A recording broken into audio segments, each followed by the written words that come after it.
Hey guys!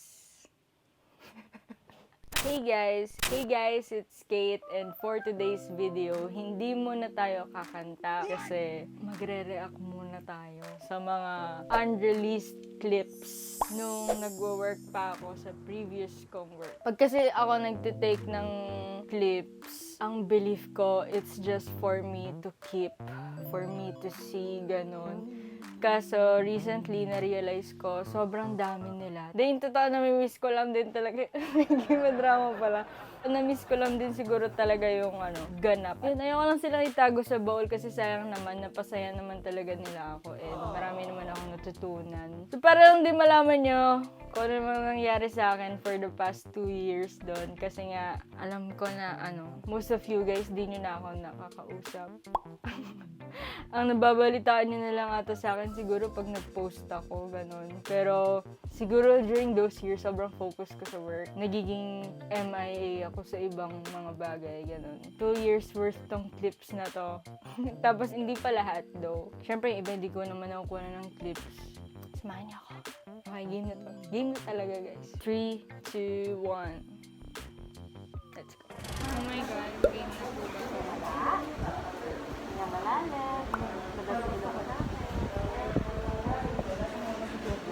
Hindi ko yung buong swab, pinasok talaga sa ilong ko dyan. Okay na ba? Okay. JM, how was your swab test? Ang sakit sa ilong. Yun guys, that's JM, kapwa ko channel spec. And siya yung kasama ko mag-shoot. Parang meron pa siya. Ang sakit talaga. Oh my God, Laika. Alam nyo ba, sobrang sakit talaga kumanta ni Laika. Like, no joke. Hindi ko naging handle si Laika, pero kapag need ng extra hand, tapos ako yung napapadala, ganyan. Para na-enjoy ko siya, pero at the same time, nasasaktan ako kasi damang-dama talaga. Like, ang sakit niyang kumanta. Kahit di ka heartbroken, feeling mo heartbroken ka, ganun.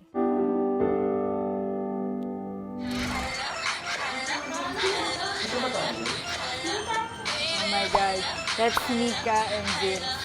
Sila yung kasabay ko na pumasok ng Viva. So, sila yung batchmates ko. Ang sinushoot namin dito is yung demo nila, I think. Di ko alam kung nagpe-prep sila or something. So, habang inaantay namin sila, ayun, nag-TikTok. Oh my God, ang papayat namin, guys.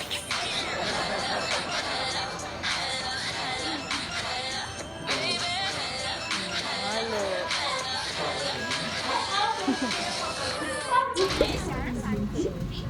Oh my God.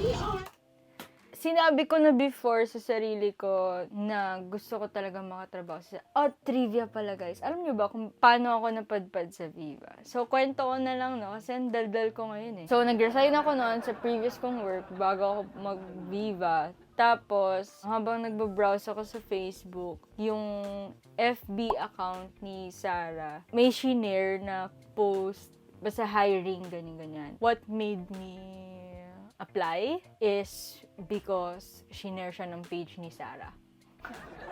Kasi talaga guys, idol ko si Sarah. Tapos, alam niyo ba, yun na, nag-apply si ate mong girl nung need ko pumunta sa office nila. I think, like, first time kong mag-visit. Pagkaupo ko, tumingin ako sa right side.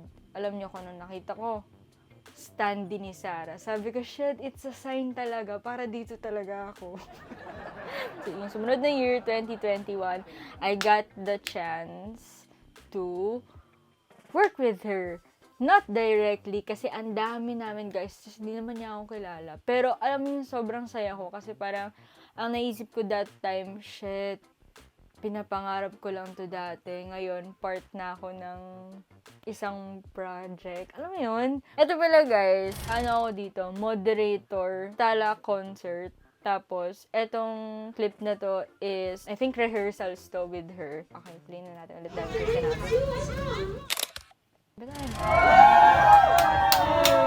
Okay, eto na ang story. After the concert, guys, kailangan namin mag-quarantine. Kasi may nakasalamuha kaming nag-positive. Before kami mag-COE-an, sinabihan na kami na I'm so sorry, but you guys need to quarantine kasi may nakasalamuha kayo ng positive. So, this is us. Sinusulit na lang yung night namin kasi alam namin na pagdating namin ng bahay, quarantine kami. So, pagpasensyahan nyo na kung medyo baliw-baliw kami dito. Bianca, uy, sinusundot iyan ka. Si Bianca talaga. Clarice. Yan. Yan yun naman, nag-TikTok na lang kami sa daan. Parang tingin. So, ayun na. Nag-positive ako after mag-quarantine. Nagpadala si Suzy sa bahay ng biscuit. Tapos yung parang may drink. Ganun. And this one naman, galing kay boss.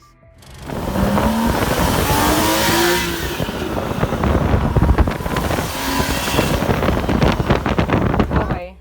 Guys, ang daming nangyari bago kami dumating sa point na yan. But before that, gusto ko muna sabihin na alam niyo ba, first time ko makita si Miss Donna niya na i-drive yung kotse niya na yun.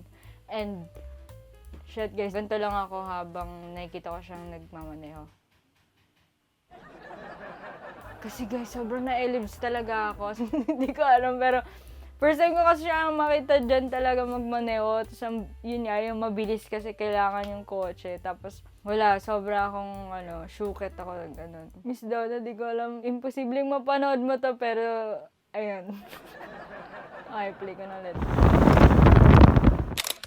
So guys, yan yung itsura namin habang naggaganon-ganon si Miss Donna. Si Sir JC, siya yung DOP. Oh my God, hindi ko alam kung tama yung term na sinasabi ko. But he's the one na katabi ko. Siya yung nagsushoot kay Miss Donna. And I was there sa car kasi ang task ko ng mga panahon na yan is alalayan yung pintuan kasi pag humarurot na, nagsasara siya. So yun, sobrang elib sa kanya. Yan, some clips, ganun. Yan, okay na yan. Go! Action! Sabihin nyo lang kung bibilisan na. Sabihin nyo daw kung bibilisan. Okay, so itong photo na to was taken in between ng shoot. Kuya Jack and I have to go through the nearest supermarket na pwede namin makita. Kasi need namin bumili ng yelo at ng styro na lalagyan container. Kasi sobrang init sa location, guys. Yung scene pa is sumasayaw si Miss Donna. Ang kapal pa nung suot niya dyan. Alam nyo ba? Sabi sa inyo, may naisip na pinaalala na naman ako. Kaya ako sinabi kanina na ang dami pang bagay na nangyari bago kami makarating sa day na yan. Kasi there was a time, one whole week, naghanap kami ng place na aakma dun sa scenes. Once we have the place na na-approve, need namin to secure permits. Pumunta kami ni Kuya Jack sa barangay. Nag-send kami ng letter sa kanila if we could shoot and all. Basta guys, ang dami talaga. Like, okay, etong photo naman na to was taken nung pack-up na. This is Daniel, our video, si Miss Donna, and that's me. Di ko alam kung ba't sobrang itim ko dyan, pero feeling ko kasi sila lang yung natatapatan ng ilaw, tapos ako hindi. And I think yan yung first photo ko with Miss Donna. Hindi ko alam ba't sobrang itim ko dyan talaga.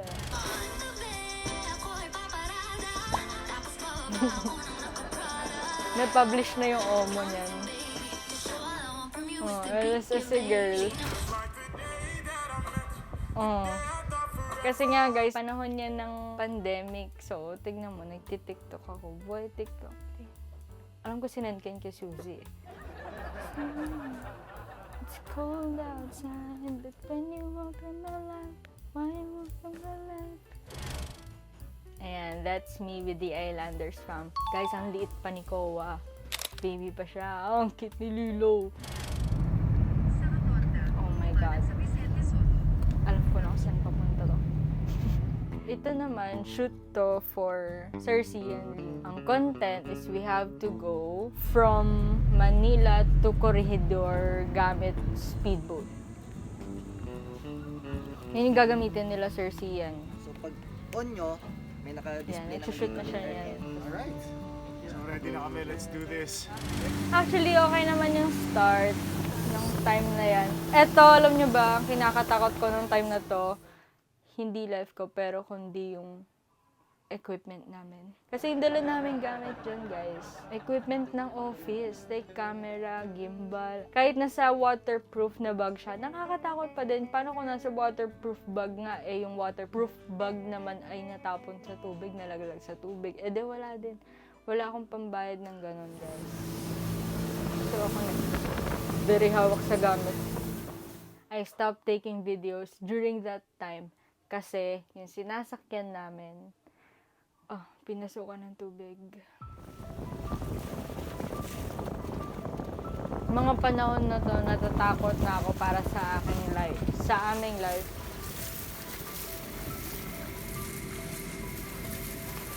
Kasi wala kaming ibang nakikita niyan kundi tubig lang.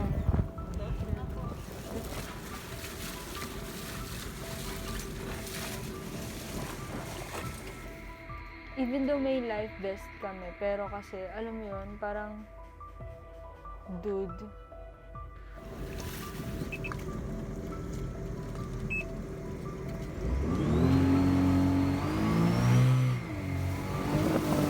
Hirap na hirap yung motor.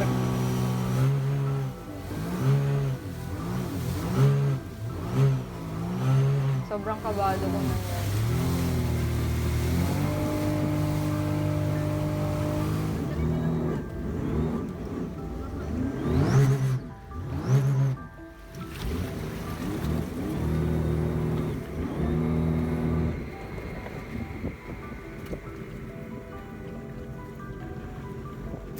We stopped again. Legit natatakot na ako yan. I think si kuya niyan, kaya siya punta ng ilalim to check ano ba yung nagpipigil dun sa motor. Ganun.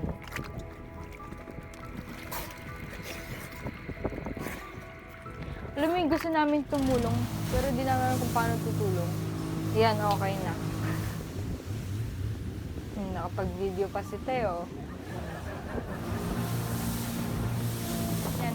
Alam mo, nung time na yan, ang nasa isip ko na lang, okay na masira yung phone ko, wag lang yung camera, wag lang yung equipment ng office.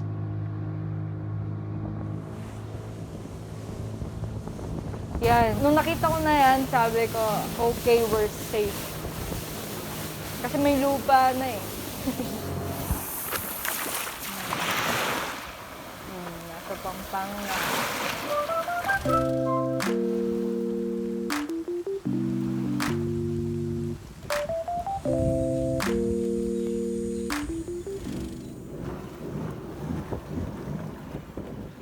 Nung time na to, dadalhin ako dun sa bangka, yung sinakyan namin kanina, kasi need i-shoot si Sir Sian.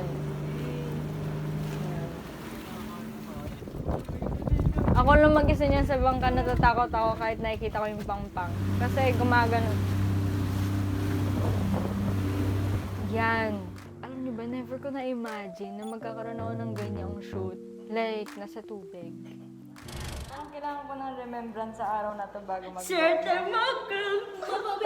Tapos si isipin ko kung maiiyak ba ako pag pinanood ko to ulit. Yes naman. Bariin mo basang-basa ka ng ulan kanina, girl. So, tama ba itong pinipindot? Ba't tayo na dyan, best tao? Saka bila pala tayo. Shit, oo nga pala. Nasa parking lot kami nito.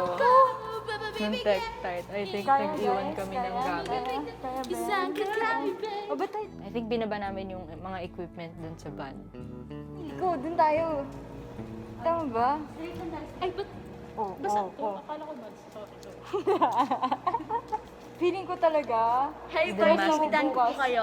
Launch po bukas ng Matrans. Oh, So, yeah. yung first EP po namin lalabas po ng 7 p.m. Hey! Abangan nyo po yung susunod po mga episodes. Like, may Liz Ken po tayo and Tony Wow! Gonzaga. Ito po Who yung do you unang... run into? Yun ba yan? Yes! Alam ko yun. Nakita ko yun. Hi, vlog! Welcome to my guys. Oh my God. So we're Kahit gonna dyan, give guys. you this is Sorry the naman. new water challenge. So, may guest kami dito. So, ayan, walang shoot. Nasa office lang kami. Siguro mga hapon na to, kaya kumakain na sila. And yung cameraman namin na si Kate, show your face. At least naramdaman yung pasensya. Ano naman? First, bye! Ito yan, dami water nung iyo. Wala na ang May angang pa to. Kain. Sarap naman siya. Ang nga. Ano naman, Dev? Baka tingyawan ka. No water challenge. Ay, gago, nalagyan ng burger. Ano ba lasa ng pin? Pwede siya mag- Try mo ma. Masyado na. Laki po kasi ano. Have guys ang love no water challenge mo. Lalo tumagal, ano ba yan? No water challenge ka pa. Di ba nang wala pa? Parang kainit yun. Ang imagine ko lang. Oo. Ayoko na. Isa pa. Ayoko na. Mas pwede lang uminom, ubus ko na eh.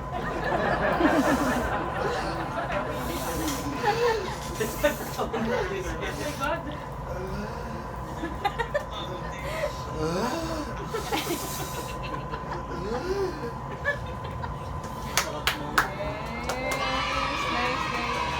Palakpak muna. Anong masasabi niyo? Ano Putang ina.